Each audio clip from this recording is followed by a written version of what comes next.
Hello everyone, welcome to my channel English grammar tutorial. আজকে আমাদের English mixed question practice set number 9। এর আগে 8টা practice set হয়ে গেছে, তোমরা যারা দেখোনি অবশ্যই দেখে নিও। আগের সেটগুলোতে 12 নম্বর পর্যন্ত 7 নম্বর পর্যন্ত আমরা 12টা করে কোয়েশ্চেন করছিলাম, কিন্তু তোমাদের রিকোয়েস্টে সেটা আমি 15টা কোয়েশ্চেন করে দিয়েছি। এরপরে প্রত্যেকটা সেট আমরা 15টা কোয়েশ্চেন করে করব। এছাড়া তোমরা যারা বিভিন্ন কম্পিটিটিভ পরীক্ষার জন্য প্রস্তুতি নিচ্ছ তাদেরকে আমি বলে রাখি যে আমার চ্যানেলে ইংলিশ গ্রামারের সমস্ত কনসেপ্ট ইন ডিটেলে করানো আছে। তোমরা চ্যানেলের প্লেলিস্টে চলে গিয়ে যে টপিক তোমাদের প্রয়োজন সেই টপিক খুঁজে নিয়ে তোমাদের মতো করে সেখান থেকে নোট তৈরি করে ইংলিশ গ্রামারের সমস্ত কনসেপ্ট শিখে নিতে পারো। সেখানে খুব সুন্দরভাবে সাজানো আছে প্লেলিস্ট। এছাড়া তোমরা যারা পিএসসি ক্লার্কশিপ পার্ট 2 ডেসক্রিপটিভের জন্য প্রস্তুতি নিতে চাইছো, তোমরা আমার ডেসক্রিপটিভ ব্যাচে জয়েন করে যেতে পারো। দ্য সিলেকশন ব্যাচ, চাকরি হবে এখান থেকেই, কারণ তোমরা জানো পিএসসি ক্লার্কশিপ এমনই একটা পরীক্ষা যেখানে ইংরেজি ছাড়া চাকরি পাওয়া অসম্ভব। কারণ বাংলাটা মোটামুটি সবাই পারবে, সব থেকে বেশি যেটা প্রবলেম হয় সেটা হচ্ছে আমাদের ইংরেজিতে। এছাড়া আমরা ডাব্লিউবিপি, কেপি আর পিএসসি ক্লার্কশিপের জন্য প্র্যাকটিস সেট, যেটা আমি তোমাদের ইউটিউবে করাচ্ছি, সেটা আমরা কন্টিনিউ করব।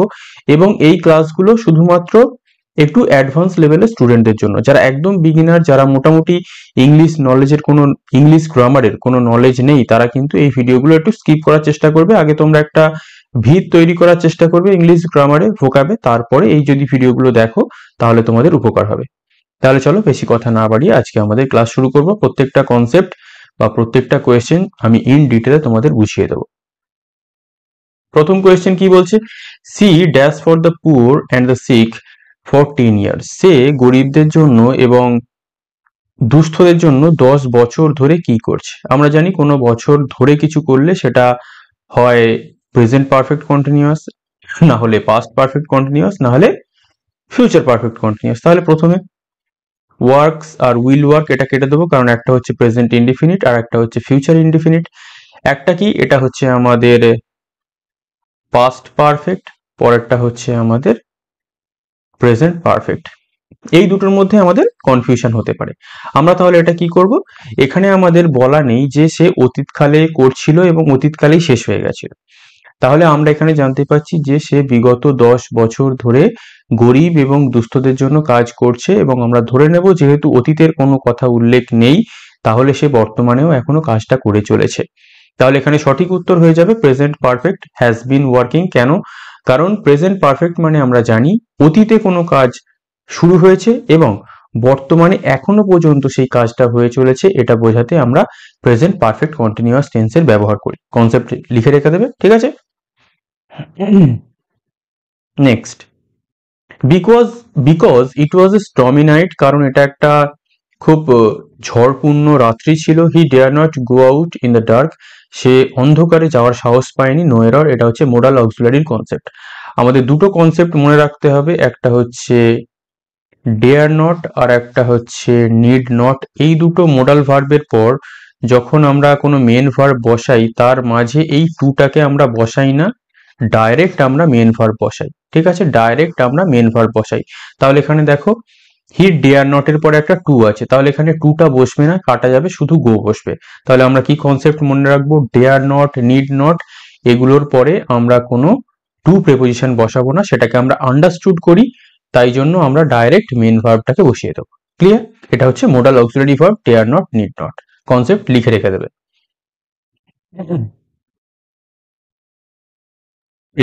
Several banks are shown interest in the proposed development of the public sector. তাহলে পাবলিক সেক্টরে যেটা উন্নতির জন্য যে জিনিসগুলো প্রপোজ করা হয়েছে, সেটা বিভিন্ন ব্যাংক সেখানে আগ্রহ দেখিয়েছে।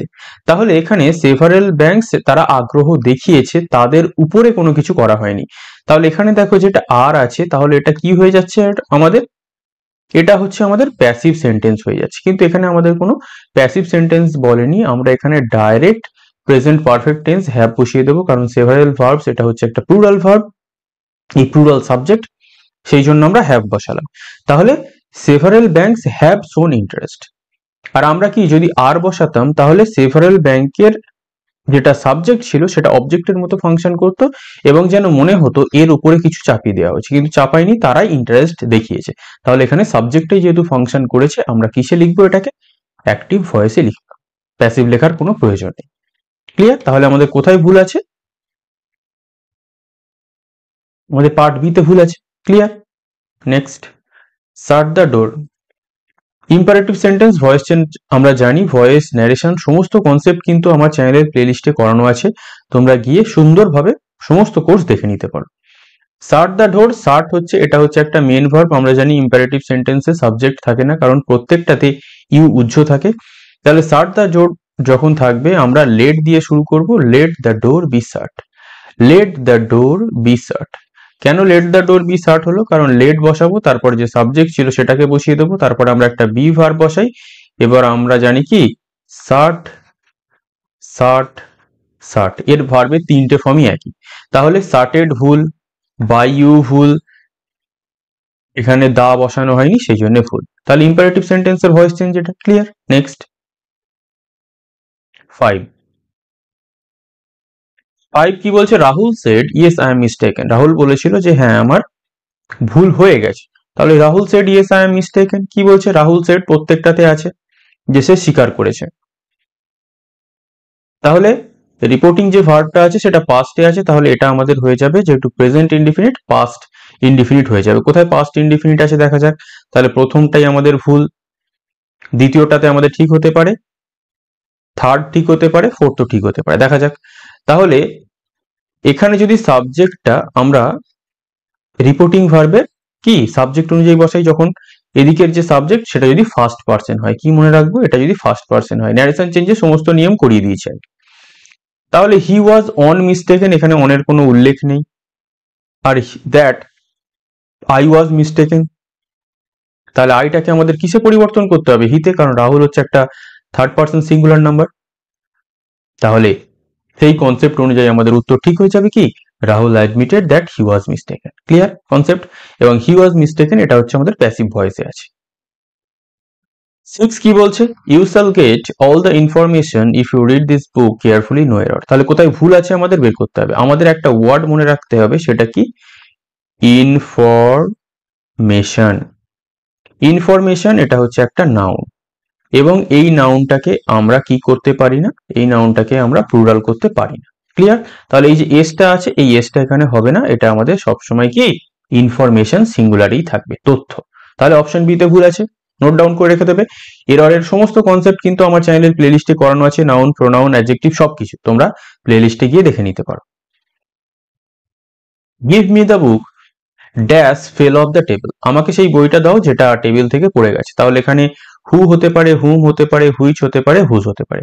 আমরা কি জানি হু, হুম আর হুজ এগুলো কিসের ক্ষেত্রে ব্যবহৃত হয়? এগুলো বেশিরভাগ ক্ষেত্রে পার্সনের ক্ষেত্রে ব্যবহৃত হয়, বিশেষ করে হু আর হুম। হুজটা মাঝে মাঝে আমরা বিভিন্ন ক্ষেত্রে ব্যবহার করতে পারি, কিন্তু আমরা মনে রাখবো এগুলো সব ক্ষেত্রে আমরা পার্সনের ক্ষেত্রে ব্যবহার করি। আর হুইচ আমরা কিসের ক্ষেত্রে ব্যবহার করি? নন লিভিং, অর্থাৎ যার কোনো প্রাণ নেই বা জড় পদার্থ। তাহলে বুকটা একটা নন লিভিং, তাহলে which fail on the table, যেটা টেবিল থেকে পড়ে গেছিল, fail of the table. Concept clear? মনে রেখে দেবে। Next, despite of our trying our best we all fail to win the match, আমাদের বেস্টটা দেওয়ার সত্ত্বেও আমরা ম্যাচে হেরে গেছিলাম বা ব্যর্থ হয়েছিলাম জিততে। তাহলে দুটো কনসেপ্ট এখানে মনে রাখতে হবে, একটা হচ্ছে ইনস্পাইট অফ মানে সত্ত্বেও, আর একটা হচ্ছে ডেসপাইট মানে সত্ত্বেও। একটার পরে অফ অবশ্যই বসবে, আর একটার পরে অফ কখনোই বসবে না। তাহলে এখানে ডেসপাইট অফ আছে, তাহলে ডেসপাইট অফ কখনোই বসবে না, আমরা ডাইরেক্ট বসিয়ে দেবো ডেসপাইট ট্রাইং আওয়ার বেস্ট। তাহলে অফ আওয়ার এটা আমাদের লেখার দরকার নেই, কারণ যদি আমরা ইনস্পাইট লিখতাম তাহলে আমরা অফ অবশ্যই লিখবো, যখন আমরা ডেসপাইট লিখবো তখন দুটোর মানেই সত্ত্বেও, কিন্তু একটাতে লিখবো আর একটাতে অফ লিখবো না। কনসেপ্টটাকে খাতায় নোট ডাউন করে রেখে দেবে, তাহলে অপশন এ তে আমাদের ভুল আছে। Next, a major component supporting the nation's rapid economic growth has been the growth dash export, তাহলে কোনো কিছুতে যদি গ্রোথ হয় সেটার পরে আমরা কি প্রেপোজিশন বসাই? অফ, ফ্রম, টু না ইন, আমরা যে অ্যাপ্রোপ্রিয়েট প্রেপোজিশন বসাই সেটা হচ্ছে ইন। কনসেপ্ট মুখস্থ করে রেখে দেবে, গ্রোথ ইন এক্সপোর্ট মুখস্থ করে রেখে দেবে, এখানে বোঝার কিছু নেই। Clear? Next, a few students is needed to do this work, no error। তাহলে এখানে আমাদের একটা কনসেপ্ট মনে রাখতে হবে, few, a few, the few। হলো। এরপরে যে সাবজেক্ট বা যে নাউনটা বসবে সেটা কিসে হবে? প্লুরাল। সেই জন্য এরপরে যে ভার্ব বসবে সেটাই প্লুরাল সাবজেক্ট অনুযায়ী কি ভার্ব হয়ে যাবে? তাহলে প্লুরাল ভার্ব। তাহলে এটা যদি আমাদের দেখো নাউন আছে, এটা প্লুরাল বসেছে, কনসেপ্ট অনুযায়ী মিলে গেছে, কিন্তু এই যে ভার্বটা রয়েছে এটা কনসেপ্ট অনুযায়ী মেলেনি, তাহলে এখানে আর হয়ে যাবে। তাহলে অপশন এতে আমাদের ভুল আছে, কনসেপ্ট আমরা খাতায় নোট ডাউন করে রাখবো। ক্লিয়ার? Thank you. চলো দেখা যাক নেক্সট, হেজি। সিনোনিম বার করতে হবে হেজির। হেজি মানে কি? যেটাকে আমরা বলি অস্পষ্ট। হেজি মানে হচ্ছে অস্পষ্ট। তাহলে অস্পষ্টর একই রকম মানে কি? অবস্কিওর মানে অস্পষ্ট, ক্লিয়ার মানে পরিষ্কার, নক্সাস মানে বিপজ্জনক, আর ক্লামজি মানে কি? বিদঘুট, বিদঘুটে টাইপের। তাহলে হেজি অস্পষ্ট, অবস্কিওর মানে অস্পষ্ট, ক্লিয়ার। খাতায় নোট ডাউন করতে হবে প্রত্যেকটা মিনিং যেগুলো জানো না। Next, immune. ইমিউন মানে যাকে রোগ খুব তাড়াতাড়ি ধরতে পারে, মানে যার রোগ প্রতিরোধ ক্ষমতা খুব ভালো। তাহলে এর বিপরীত শব্দ বার করতে হবে কি? ফ্রি মানে মুক্ত, পাওয়ারফুল মানে শক্তিশালী, উইক মানে দুর্বল, আর ভালনারেবল মানে কি? যার একটুতেই শরীর খারাপ করে যায়, ভালনারেবল। ধরো ইমিউন মানে কি? একটা মানুষ যাকে তুমি -ডিগ্রিতে ছেড়ে দিলেও তার কোনো সর্দি কাশি হবে না, কিন্তু একজন আছে যার একটু বৃষ্টি হলেই ঠান্ডা লেগে যায়, তাহলে সে সবকিছুতে মানে ঠান্ডার ক্ষেত্রে ভালনারেবল। ভালনারেবল মানে কি? কোনো কিছুতেই তাড়াতাড়ি তার শরীর খারাপ হয়ে যাচ্ছে। ক্লিয়ার? নেক্সট 13, এটা একটা ওয়ান ওয়ার্ড সাবস্টিটিউশন আছে, স্টাডি অফ ইনসেক্টস। ইনসেক্টস মানে হচ্ছে আমরা জানি কীট পতঙ্গ। তাহলে এটিমোলজি মানে কি? এটিমোলজি মানে হচ্ছে শব্দ তত্ত্ব। এন্টোমোলজি, এন্টোমোলজি মানে কি? কীটপতঙ্গ নিয়ে পড়াশোনা। ইকোলজি মানে কি? বাস্তুতন্ত্র নিয়ে পড়াশোনা বা বাস্তুবিদ্যা। আর এমব্রায়োলজি মানে কি? এমব্রায়োলজি মানে হচ্ছে ভ্রূণতত্ত্ব। তাহলে এখানে আমাদের সঠিক উত্তর কি? এন্টোমোলজি। এন্টোমোলজি মানে কি? স্টাডি অফ ইনসেক্টস, যেখানে কীটপতঙ্গ নিয়ে গবেষণা করা হয়। ঠিক আছে, এটিমোলজি মানে শব্দতত্ত্ব, ইকোলজি মানে বাস্তুতন্ত্র, আর এমব্রায়োলজি মানে হচ্ছে ভ্রূণতত্ত্ব। প্রত্যেকটা যেগুলো জানো না সেগুলো লিখে রেখে দেবে। Wear and tear. Wear and tear মানে হচ্ছে একদম ড্যামেজ হয়ে গেছে, নষ্ট হয়ে গেছে। তাহলে এই brand name, damage, lot of sorrow, অনেক দুঃখ, এ ওয়ার্নিং, একটা ওয়ার্নিং দেওয়া, সতর্কমূলক বার্তা দেওয়া। তাহলে আমরা কি জানবো? ওয়্যার অ্যান্ড টিয়ার মানে হচ্ছে একদম ড্যামেজ। কোনো একটা জিনিস সেটা যদি যখন ওয়্যার অ্যান্ড টিয়ার হয়ে যায়, তোমরা ভাববে সেই জিনিসটা একদম ড্যামেজ, ধ্বংস হয়ে গেছে, নষ্ট হয়ে গেছে। ঠিক আছে, next, choose the correctly spelled word. এখানে কি বলছে? Choose the correctly spelled word. Occasion, occasion মানে আমরা জানি বিভিন্ন উৎসব বা কোনো অনুষ্ঠান যেগুলোকে আমরা ওকেশন বলে থাকি। তাহলে সঠিক উত্তর কি? সঠিক উত্তর কি? সঠিক উত্তর হচ্ছে OCCASION, ওকেশন। তাহলে কটা সি? সি এর স্কোয়ার, এবং এস কিন্তু একটা। অনেক সময় কিন্তু এটাকে আমরা গুলিয়ে ফেলি, আমরা কি করে ফেলি? OCASSION করে ফেলি। ঠিক আছে, এটাকে আমাদের বাঁচতে হবে। আমরা কি মনে রাখবো? সি এর স্কোয়ার, এইটুকু মনে রাখলেই যথেষ্ট। সি এর স্কোয়ার, দুটো সি হবে, একটা এস হবে, এইটুকু মনে রাখলেই যথেষ্ট। ক্লিয়ার? তাহলে আজকে আমরা 15টা কোয়েশ্চেন ইন ডিটেলে কনসেপ্ট ক্লিয়ার করলাম। যদি কারোর মনে হয় যে কোনো কোয়েশ্চেন বুঝতে অসুবিধা আছে বা বুঝতে পারোনি, তারা কিন্তু অবশ্যই আমাকে কমেন্ট করে জানাবে, কারণ আমি চাই তোমরা প্রত্যেকটা কনসেপ্ট যেটা আমি তোমাদের প্রত্যেকটা কোয়েশ্চেন সলিউশন করাচ্ছি, তোমরা যেন খুব সহজে ব্যাপারটাকে বুঝতে পারো। এটাই হচ্ছে আমার মেন টার্গেট। এছাড়া যারা একদম নতুন, তারা কিন্তু অবশ্যই আমার চ্যানেলের প্লেলিস্টে যে ক্লাসগুলো রয়েছে সেগুলোকে তোমরা দেখে নিতে পারো, সেগুলো এনাফ, তোমরা খুব ভালোভাবে গ্রামাটিক্যাল কনসেপ্ট শিখে যাবে। আর যারা চাইছো যে একদম কোর্স চাইছো, এখন লাইভ কোর্স হচ্ছে না, তোমরা ইংলিশ গ্রামারের বেসিক কোর্স, যেটা একটা কোর্সের ফলে 8টা এক্সাম কভার করবে, সেটা তোমরা নিতে পারো। ওটা কিন্তু এখন রেকর্ডেড আছে, লাইভ কমপ্লিট হয়ে গেছে, সেটা আমি তোমাদেরকে ক্লিয়ার করে দিলাম। ঠিক আছে, তাহলে আজ এই পর্যন্তই। পরের সেটে খুব শীঘ্রই দেখা হবে। Thank you for watching.